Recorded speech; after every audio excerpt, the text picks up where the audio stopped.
Hindi ba? Ayan oh, sabi ni Pulong oh, na-insulto daw oh, ang taong bayan oh. Pasok. Binanata ni Davao City 1st District Representative Paulo Duterte ang pahayag ng palasyo na depende raw sa pagdiskarte ang pagbili ng 500 pesos na halaga ng pang Noche Buena. Ang buwelta ni Polong halatang wala raw ideya sa totoong hirap ng taong bayan ang administrasyon. Busog daw kasi sa korupsyon ang mga nasa Malacanang kaya hindi alam ang totoong presyuhan sa palengke. Ang banat pa nga ng kongresista, tila may imaginary shopping mall daw ang mga ito kung saan ang lahat ng bilihin ay mura. Kung mamaliti, Diba? Mayroon silang imaginary shopping mall. Pero para sa akin, may imaginary world sila. May sarili silang mundo. Ganyan mga adik, may sarili mundo.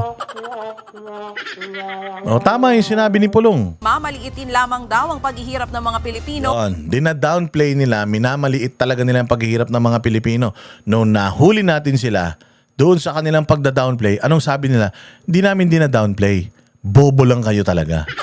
Hindi nyo lang talaga maintindihan yung impormasyon. Eh kung naghahatid ka ng information at iba yung impormasyon na nakakarating sa mamamayan, ibig sabihin, mali yung impormasyon na pinaparating mo.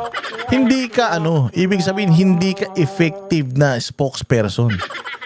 O, hindi ba? Kung hindi naintindihan, kung kailangan mo pang ipaliwanag for the second, third time, yung impormasyon na dinidisseminate mo, it means palpak yung information. Palpak yung nagbibigay ng impormasyon. Palpak yung communication. Ba't nandiyan ka pa, Claire, at saka ikaw DTI kupal? Pare-parehas kayong mga sabog. Huwag na daw insultuhin ang pag-iisip ng taong bayan. Simbolo lamang daw ng 500 pesos na Noche Buena ang pamumuno ng administrasyon na mukhang ham pero puro mantika.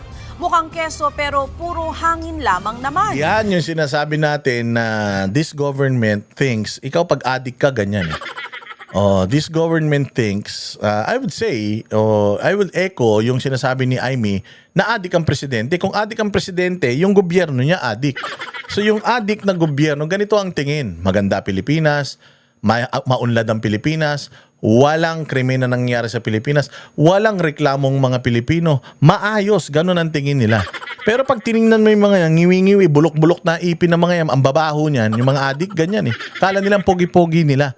Dahil mga sabog sila sa isip nila, sa mundo nila, sa universe nila. Ang aayos ng mga itsura nila.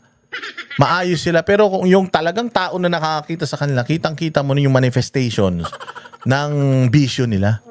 Ganyan din ang Pilipinas ngayon. Dahil di umano, sabi ni Aimee, adik ang namumuno. O ang akala nung namumuno, maganda Pilipinas. Pero sa totoo lang, hindi. Bulok, nilalangaw.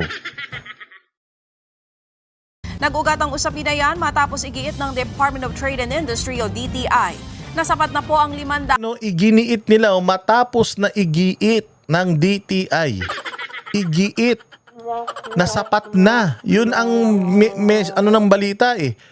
Matapos igiit na sapat na. Tapos biglang sasabihin mo, Claire Castro, optional. Depende. Di sana, yun yung sinabi nyo, depende. Sapat na yung 500 sa walang 1,000. O, di ba? Parang dapat ganito kasi yung messaging eh.